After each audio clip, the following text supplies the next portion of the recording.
Hello everyone, मैं दिशा चतुर्वेदी एक बार फिर से स्वागत करती हूँ आप सभी का अपने channel study HRM by Disha Chaturvedi पर। Today we are going to discuss the practice set number 9। But उससे पहले आप इस वीडियो को लाइक कर लें, हमारे चैनल को सब्सक्राइब करें और वीडियोस के टाइमली अपडेशन के लिए बेल आइकन को प्रेस करना ना भूलें। So let's begin our new session. The first question is, selection is concerned with A. The activity to select a suitable pool of candidates. B. Always being stimulated by the departure of an employee. C. Always ascertaining a candidate's personality to ensure a suitable fit. And D. Applying appropriate techniques and methods to select a candidate.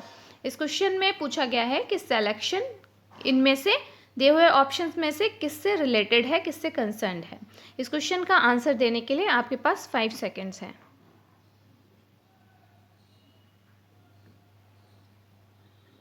इस question का answer होगा option D, applying appropriate technique and methods to select a candidate. Recruitment and selection एक ही process के दो part होते हैं, दोनों ही एक दूसरे से रिलेटेड होते हैं, बट दोनों में एक बहुत बड़ा डिफरेंस होता है। तो रिक्रूटमेंट का मतलब है जनरेटिंग द पूल, ज़्यादा से ज़्यादा लोगों को इकट्ठा करना, और सिलेक्शन का मतलब है picking the suitable candidate from that pool, उस पूल में से सुटेबल कैंडिडेट को पिक कर लेना।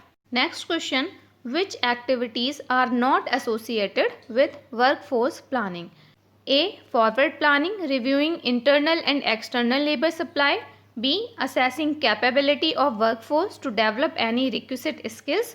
C. Timekeeping. And D. Identifying areas where recruitment will be needed. इस क्वेश्चन में पूछा गया है कि दिए हुए ऑप्शंस में से कौन सी एक्टिविटीज़ ऐसी हैं जो कि वर्कफोर्स प्लानिंग से रिलेटेड नहीं हैं। इस क्वेश्चन का आंसर देने के लिए आपके पास 5 सेकेंड्स हैं। इस क्वेश्चन का आंसर होगा option C, time keeping. HR planning के ऊपर मैंने डिटेल में 3 वीडियोस अपलोड किए हुए हैं। आप लोगों को किसी भी तरीके का कंफ्यूजन हो उसके लिए आप इन वीडियोस को गो थ्रू करिए। Next question, which is the most popular method of recruiting applicants to jobs? A. Radio and TV advertisement. B. Corporate website. C. Employee referral scheme. And D. Commercial job boards. इस question का answer देने के लिए आपके पास 5 seconds हैं। इस question का answer होगा ऑप्शन बी, कॉर्पोरेट वेबसाइट। इस क्वेश्चन में दिए हुए सभी ऑप्शंस का कहीं ना कहीं यूज़ किया जाता है एप्लीकेंट्स को अट्रैक्ट करने के लिए रिक्रूटमेंट प्रोसेस के अंतर्गत, बट जो मोस्ट पॉपुलर मेथड्स हैं उनमें सबसे पहले कॉर्पोरेट वेबसाइट आता है, उसके बाद recruitment agencies, local press and employ referral schemes होती हैं। सो इस क्वेश्चन का आंसर होगा option B, corporate website. Next question, which selection method remains the most used by organization? A. Interviews, B. Ability test, C. References and D. A trial period. इस question में पूछा गया है कि दिए हुए ऑप्शंस में से कौन सा सिलेक्शन मेथड मोस्टली यूज़ किया जाता है ऑर्गेनाइजेशन के द्वारा। इस क्वेश्चन का आंसर देने के लिए आपके पास 5 सेकेंड्स हैं। इस क्वेश्चन का आंसर होगा ऑप्शन ए, इंटरव्यूज़। इस क्वेश्चन में दिए हुए सभी ऑप्शन कहीं ना कहीं ऑर्गेनाइजेशंस के द्वारा सिलेक्शन मेथड के रूप में यूज़ किए जाते हैं, बट इंटरव्यू एक ऐसा ऑप्शन है जिसको कोई भी ऑर्गेनाइजेशन क्विट नहीं कर सकता, जबकि बाकी जो ऑप्शंस हैं उनको अपनी चॉइस के अकॉर्डिंग और अपनी रिक्वायरमेंट के अकॉर्डिंग ऑर्गेनाइजेशन यूज़ भी कर सकते हैं और नहीं भी। So option A, interviews, organization के द्वारा यूज़ किए जाने वाले सिलेक्शन मेथड में मोस्टली यूज्ड मेथड है। Next question, which item below are forms of perceptual error made during the selection process? A. Like me judgments. B. A candidate's timekeeping. C. The interview setting. And D. The time of the day. इस question में पूछा गया है कि दिए हुए option में से वो कौन सा ऑप्शन है जो सिलेक्शन के टाइम पर होने वाले परसेप्चुअल एरर को बताता है। इस क्वेश्चन का आंसर देने के लिए आपके पास 5 सेकेंड्स हैं। इस क्वेश्चन का आंसर होगा option A, like me judgement.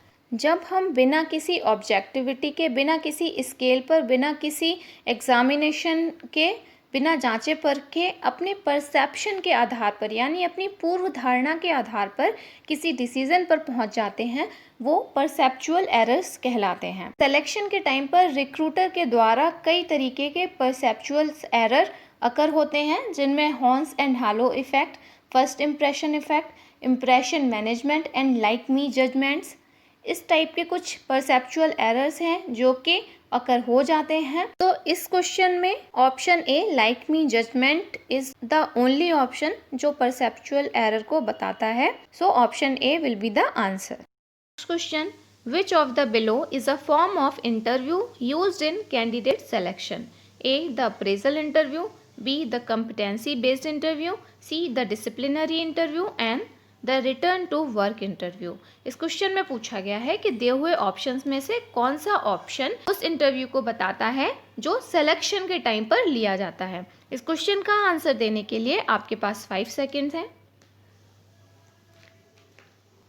इस क्वेश्चन का आंसर होगा option B the competency based interview. Organization में अपनी नीड एंड रिक्वायरमेंट के अकॉर्डिंग अलग अलग समय पर एम्प्लॉयज़ के इंटरव्यूज़ लिए जाते रहते हैं, बट यदि बात आती है सिलेक्शन प्रोसीजर की, यानी कि जब फर्स्ट टाइम एम्प्लॉय को सेलेक्ट किया जाता है उस समय पर जो इंटरव्यू लिया जाता है उसमें मेनली 3 टाइप्स के इंटरव्यूज़ लिए जा सकते हैं, जिनमें सबसे ज़्यादा कॉमन है कॉम्पिटेंसी बेस्ड इंटरव्यू।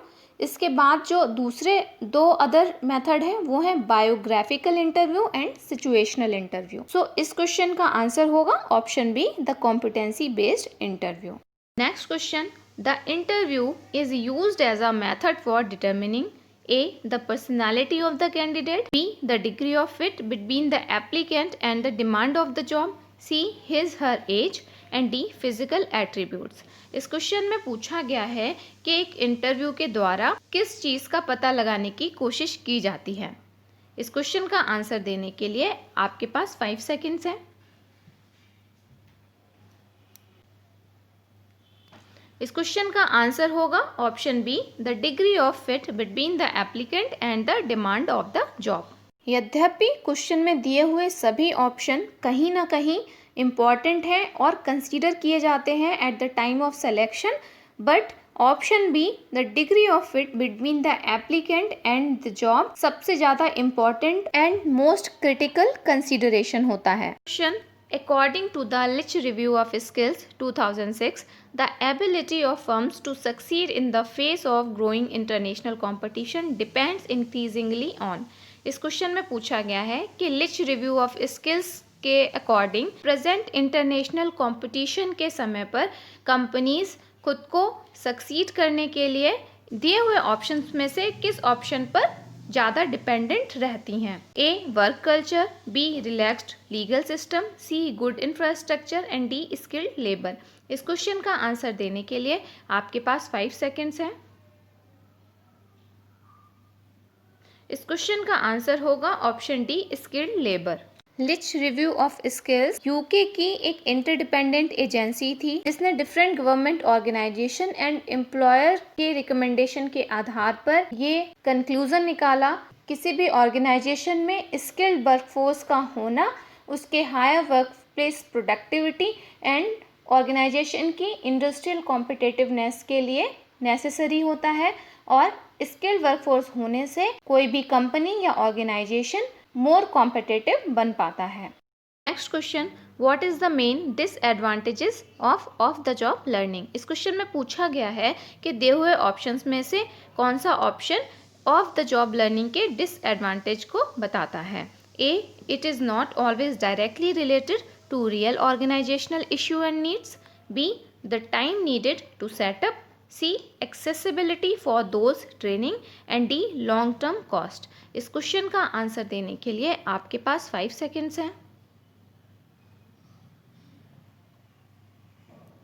इस क्वेश्चन का आंसर होगा option A it is not always directly related to real organizational issues and needs. Off the job training का जो सबसे बड़ा इशू है, इसमें एक सेट पैटर्न पर रेगुलरली लर्निंग दी जाती है, ट्रेनिंग कराई जाती है। ये सेट पैटर्न ज़रूरी नहीं है कि ऑर्गेनाइजेशन की प्रेजेंट ज़रूरत प्रेजेंट सिचुएशन से मैच कर पाए। सो इस वजह से ऑफ द जॉब लर्निंग में ये रिक्वायरमेंट होती है कि वो टाइम टू टाइम उसको अपडेट किया जाए, उसको अमेंड किया जाए, बट ऐसा नहीं हो पाता और एक सेट पैटर्न फॉलो किया जाता रहता है। सो इस वजह से off the job learning organization के रियल इशू से हमेशा रिलेट नहीं कर पाती और ट्रेनिंग का जो उद्देश्य है वो पूरा नहीं हो पाता। सो इस क्वेश्चन का आंसर होगा option A. Next question, what is a communities of practice approach to organizational learning.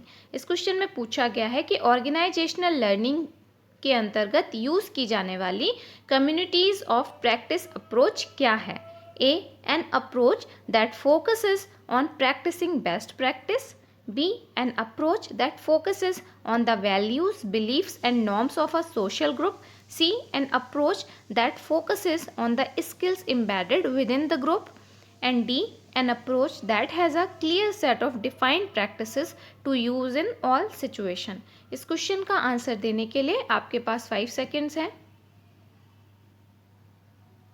इस क्वेश्चन का आंसर होगा option B, an approach that focuses on the values, beliefs and norms of a social group. Communities of practice approach एक organizational learning approach है। इस approach के popular होने का main कारण है कि ये बेसिक सोशल ग्रुप पर फोकस करती है। जिस तरीके से एक सोशल ग्रुप में जो उसके वैल्यूज़ होते हैं, बिलीफ्स होते हैं, नॉर्म्स होते हैं, वो नए मेंबर्स में भी शेयर्ड हो जाते हैं। एक नया मेंबर उस ग्रुप में शामिल होने पर उस ग्रुप से रिलेटेड वैल्यूज़, उस ग्रुप से रिलेटेड बिलीफ्स और नॉर्म्स को फॉलो करता है। उसमें वो सारी चीज़ें ऑटोमेटिकली डेवलप हो जाती हैं। सेम यही concept communities of practice approach के थ्रू ऑर्गेनाइजेशनल लर्निंग में प्रोवाइड किया जाता है, जिसमें एक अनस्किल्ड वर्कर जो कि उस पर्टिकुलर फील्ड में स्किल्ड नहीं है, फिर भी वो स्किल्ड प्रैक्टिशनर्स के ग्रुप से जुड़कर उस पर्टिकुलर स्किल्स में, उस पर्टिकुलर वैल्यूज़ में, उन पर्टिकुलर बिलीफ्स में ट्रेंड हो पाता है। आई होप आज का ये वीडियो आप लोगों के लिए हेल्पफुल रहा होगा। वीडियो अच्छा लगा हो तो लाइक करें, चैनल से जुड़े रहने के लिए उसे सब्सक्राइब करें और रिसेंट वीडियोस के टाइमली अपडेट के लिए बेल आइकन को क्लिक करें। Thanks for watching.